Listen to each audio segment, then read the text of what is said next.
what would be the result, or what would be, because I'm thinking about, like you said, like, oh, you're gonna role play the villain. Mm-hmm.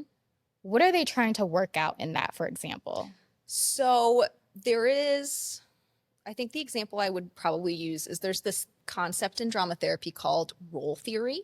Okay. And the idea behind role theory is that everybody is kind of performing all of the time. That you and I right Mhm. now are playing a role Right. that is different than what we will play when we go home to our families, Mhm. which is different than who we might be if we were, out at a bar, right, at 10 Yeah. o'clock at night with our friends. Like, I'm not the same person in my therapy life that I am at home.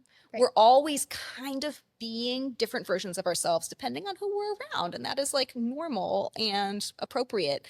And that in role theory, if you are restricted to a very small number of roles, it might affect your sense of well-being. That Mhm. if you are lacking different ways of relating to people, or if you are cut off from different ways of being, Mhm. that can cause distress or make it difficult for you in relationships if you feel like you're constantly stuck in the same role.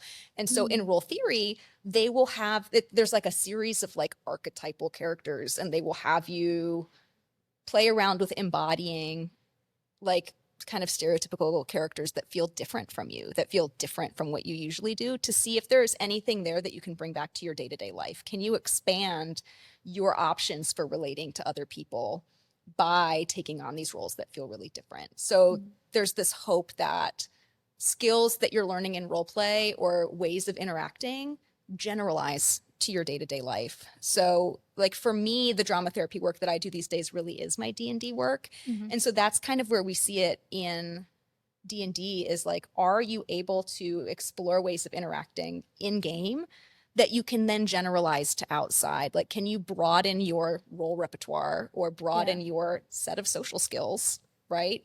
And through practice in a make-believe setting, start to utilize those skills in real life.